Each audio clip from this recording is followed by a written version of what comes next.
আসসালামু আলাইকুম। সবার আগে বাছাই করা 10টি আন্তর্জাতিক খবর জানিয়ে দেব। প্রথমেই থাকছে শিরোনাম। তবে তার আগে অনুরোধ থাকবে ভিডিওটিতে একটি লাইক দিবেন।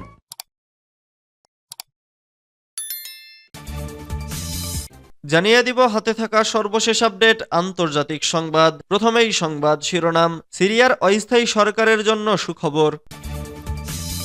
এরপর জানিয়ে দিব ইরানের পক্ষে গুপ্তচর বৃত্তি করছিলেন ইসরায়েলি ইহুদিরা, গ্রেফতার 30।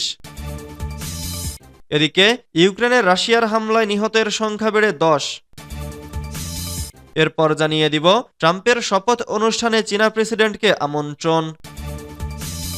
আরও জানিয়ে দিব কুখ্যাত জান্তা জেনারেল সহ শত শত মিয়ানমার সেনাকে আটক করেছে আরাকান আর্মি।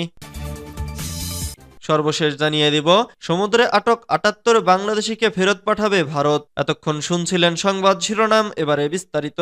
তবে অনুরোধ থাকবে ভিডিওটিতে একটি লাইক করবেন এবং কমেন্ট করে জানিয়ে দিবেন কোন জেলা থেকে আপনি আমাদের এই ভিডিওটি দেখছেন। সিরিয়ার অস্থায়ী সরকারের জন্য সুখবর। বিদ্রোহীদের তীব্র আক্রমণের মুখে সিরিয়ার দীর্ঘদিনের প্রেসিডেন্ট বাশার আল আসাদ সম্প্রতি ক্ষমতাচ্যুত হয়েছেন। তিনি রাশিয়ায় পালিয়ে গেছেন। রাজধানী দামেস্ক দখল করেছে বিদ্রোহীরা। সিরিয়ায় এখন অন্তর্বর্তীকালীন সরকার দায়িত্ব পালন করছে। বিরোধী গোষ্ঠীগুলো মোহাম্মদ আল বশিরকে অস্থায়ী প্রধানমন্ত্রী হিসেবে নিয়োগ দিয়েছে। সিরিয়ার অন্তর্বর্তী সরকারের জন্য ইতিবাচক খবর হলো 6টি দেশ দামেস্কে তাদের দূতাবাস চালু করেছে। জর্ডান, সৌদি আরব, বাহরাইন, সংযুক্ত আরব আমিরাত, ইতালি ও মিশর ইতোমধ্যে সিরিয়ার সঙ্গে কূটনৈতিক সম্পর্ক পুনরস্থাপন করেছে। এটি অস্থায়ী সরকারের আন্তর্জাতিক স্বীকৃতির ইঙ্গিত দিচ্ছে। অন্তর্বর্তী প্রধানমন্ত্রী মোহাম্মদ আল বশির জানিয়েছেন কাতার এবং তুরস্ক শিগগিরই তাদের দূতাবাস চালু করার প্রতিশ্রুতি দিয়েছে। বর্তমানে সিরিয়ার সর্বোচ্চ ক্ষমতা হায়াত তাহরির আল শামের প্রধান আবু মোহাম্মদ আল জুলানির হাতে। তবে দ্বিতীয় সর্বোচ্চ ক্ষমতাধর ব্যক্তি হলেন অন্তর্বর্তী প্রধানমন্ত্রী মোহাম্মদ আল বশির, যিনি নিজেও এইচটিএস এর সদস্য। যদিও অস্থায়ী সরকার কাজ শুরু করেছে, তবে জোটের ভেতরে রয়েছে ভাঙনের আশঙ্কা। অনেক গোষ্ঠী মনে করছে অন্তর্বর্তী সরকারে তাদের যথাযথ প্রতিনিধিত্ব নিশ্চিত করা হয়নি। যদিও মন্ত্রিসভার পূর্ণাঙ্গ তালিকা এখনো ঘোষণা করা হয়নি। বিভিন্ন দল অপেক্ষা করছে তাদের অবস্থান দেখার জন্য। খবর অনুসারে সিরিয়ার অস্থায়ী সরকারের ভবিষ্যৎ নির্ভর করছে ভেতরের এই টানাপোড়েন দূর করার ওপর। দেশটির নতুন শাসকরা চ্যালেঞ্জের মুখে পড়লেও আন্তর্জাতিক স্বীকৃতি পাওয়া তাদের জন্য বড় সাফল্য। ইরানের পক্ষে গুপ্তচর বৃত্তি করছিলেন ইসরায়েলি ইহুদিরা, গ্রেফতার 30। ইরানের পক্ষে গুপ্তচর বৃত্তির অভিযোগে প্রায় 30 জন নাগরিককে গ্রেফতার করেছে ইসরায়েল। তাদের মধ্যে প্রায় সবাই ইহুদি। 9টি গোপন কক্ষ থাকে। তাদের গ্রেফতারের ঘটনাটি দেশটিতে নতুন উদ্বেগ সৃষ্টি করেছে। এটিকে চিরশত্রু ইসরায়েলে কয়েক দশকের মধ্যে ইরানের সবচেয়ে বড় গোয়েন্দা প্রচেষ্টা হিসেবে দেখা হচ্ছে। 4টি ইসরায়েলি নিরাপত্তা সূত্র রয়টার্সকে এ তথ্য জানিয়েছে। তারা জানিয়েছেন 30 জনই ইসরায়েলের নাগরিক। ইসরায়েলি নিরাপত্তা বাহিনী শিনবেট জানিয়েছে গ্রেফতারকৃতদের লক্ষ্যগুলোর মধ্যে অন্যতম ছিল একজন ইসরায়েলি পরমাণু বিজ্ঞানী সহ সাবেক সামরিক কর্মকর্তাদের হত্যা। আরেকটি দল সামরিক ঘাঁটি ও বিমান প্রতিরক্ষা ব্যবস্থা সম্পর্কে তথ্য সংগ্রহ করছিল। 4 জন সাবেক সামরিক ও নিরাপত্তা কর্মকর্তা রয়টার্সকে জানান গত 2 বছর ধরে সাধারণ ইসরায়েলিদের অর্থের বিনিময়ে গোয়েন্দা তথ্য সংগ্রহ ও হামলা চালানোর জন্য ইরানি গোয়েন্দারা বারবার চেষ্টা করে যাচ্ছে। এমন পরিস্থিতির মধ্যে নতুন করে তাদের গ্রেফতার করা হলো। ইউক্রেনে রাশিয়ার হামলায় নিহতের সংখ্যা বেড়ে 10। ইউক্রেনের জাপোরিঝিয়া অঞ্চলে 2টি ভবনে রাশিয়ার হামলায় নিহতের সংখ্যা বেড়ে 10 জনে দাঁড়িয়েছে। বৃহস্পতিবার আঞ্চলিক গভর্নরের উদ্ধৃতি দিয়ে বার্তা সংস্থা এএফপি এ খবর জানায়। এর আগে গেল মঙ্গলবারের হামলা রাশিয়ার ধারাবাহিক ও খুবই শক্তিশালী হামলা ছিল। আঞ্চলিক গভর্নর ইভান ফেডরভ বলেন, ধ্বংসস্তূপের নিচে এক নারীর লাশ উদ্ধারের পর নিহতের সংখ্যা দাঁড়ায় 10।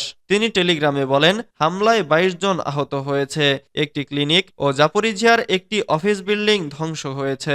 ইউক্রেনের প্রেসিডেন্ট ভলোদিমির জেলেনস্কি মঙ্গলবার নৃশংস রুশ হামলার নিন্দা জানিয়েছেন এবং ইউক্রেনকে আরও আকাশ প্রতিরক্ষা সরবরাহ করার জন্য পাশ্চাত্য মিত্রদের প্রতি আহ্বান জানিয়েছেন। গত শুক্রবার জাপোরিঝিয়ায় রাশিয়ার হামলায় ১০ জন নিহত হয়। একজন মার্কিন কর্মকর্তা বলেন যে রাশিয়া শিগগিরই ইউক্রেনকে লক্ষ্য করে আরেকটি হাইপারসনিক ওরেশনিক মিসাইল নিক্ষেপ করতে পারে। ট্রাম্পের শপথ অনুষ্ঠানে চীনা প্রেসিডেন্টকে আমন্ত্রণ। আগামী ২০ জানুয়ারি অনুষ্ঠিতব্য নবনির্বাচিত মার্কিন প্রেসিডেন্ট ডোনাল্ড ট্রাম্পের শপথ অনুষ্ঠানে চীনা প্রেসিডেন্ট শি জিনপিংকে আনুষ্ঠানিকভাবে আমন্ত্রণ জানানো হয়েছে। মার্কিন গণমাধ্যম সিবিএস একাধিক সূত্রে এই তথ্য নিশ্চিত করেছে। দুদেশের মাঝে বাণিজ্য ও নিরাপত্তা বিষয়ে ক্রমবর্ধমান উত্তেজনার মাঝে এই আমন্ত্রণ জানানো হয়। প্রতিবেদনে বলা হয়েছে, গত ৫ নভেম্বর প্রেসিডেন্ট নির্বাচনের কিছুদিনের মধ্যেই ওই আমন্ত্রণ জানানো হয়েছিল। তবে আমন্ত্রণ গ্রহণ করা হবে কিনা সেটি নিশ্চিতভাবে জানা যায়নি। সূত্রটি আরও জানিয়েছে, ওয়াশিংটনে অবস্থিত চীনা দূতাবাসের সাথে যোগাযোগ করা হলে এ বিষয়ে কোনো কিছু জানা যায়নি। শুক্রবার এনবিসিকে দেওয়া এক সাক্ষাৎকারে ট্রাম্প বলেন, শি এর সাথে তার ভালো সম্পর্ক রয়েছে এবং চলতি সপ্তাহে তাদের সাথে যোগাযোগও হয়েছে। কুখ্যাত জান্তা জেনারেল সহ শত শত মিয়ানমার সেনাকে আটক করেছে আরাকান আর্মি।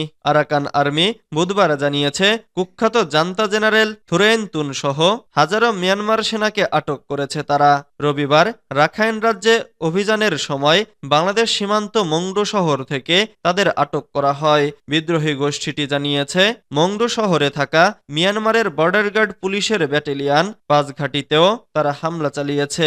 এই বিদ্রোহী গোষ্ঠীটি জান্তার শেষ অবশিষ্ট সীমান্ত ঘাঁটি মংডু শহরের বাইরে অবস্থিত বর্ডার গার্ড পুলিশ ব্যাটালিয়ান নং ৫ বেশ কয়েক মাস লড়াইয়ের পর রবিবার সকালে দখল করে নেয়। ব্যাপক সুরক্ষিত এই ঘাঁটিটি Arakan Rohingya army, Arakan Rohingya salvation army এবং রোহিঙ্গা সলিডারিটি অর্গানাইজেশন এর রোহিঙ্গা মিলিশিয়া সহ ৭ শতাধিক পুলিশ অফিসার ও সৈন্যদের মাধ্যমে পরিচালিত হতো।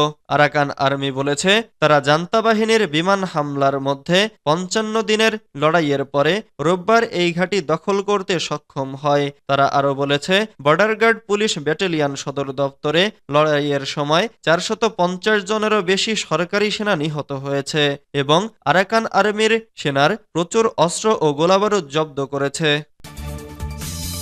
সমুদ্রে আটক ৭৮ বাংলাদেশিকে ফেরত পাঠাবে ভারত। সমুদ্রে ভারতের কোস্টগার্ডের হাতে আটক হওয়া ৭৮ বাংলাদেশিকে নিজ দেশে ফেরত পাঠাবে ভারত, এমনটাই জানিয়েছে দেশটির ওড়িশা রাজ্যের পুলিশ। মূলত ভারতীয় জলসীমায় অনুপ্রবেশের অভিযোগ তুলে ওই ৭৮ বাংলাদেশিকে আটক করা হয়েছিল।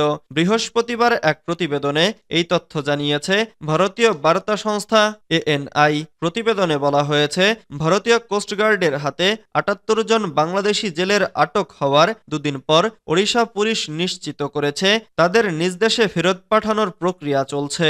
রাজ্যটির পারাদীপের deputy superintendent of police Santosh Kumar জেনা ANI-কে বলেছেন, আটকের পর জেলেদের বিষয়টি যাচাইয়ের জন্য উপকূলরক্ষীরা তাদেরকে পুলিশের কাছে হস্তান্তর করেছে।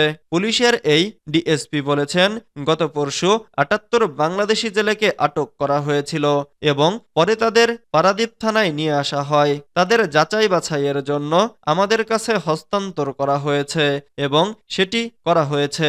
এখন তাদের বাংলাদেশে ফেরত পাঠানোর প্রক্রিয়া চলছে।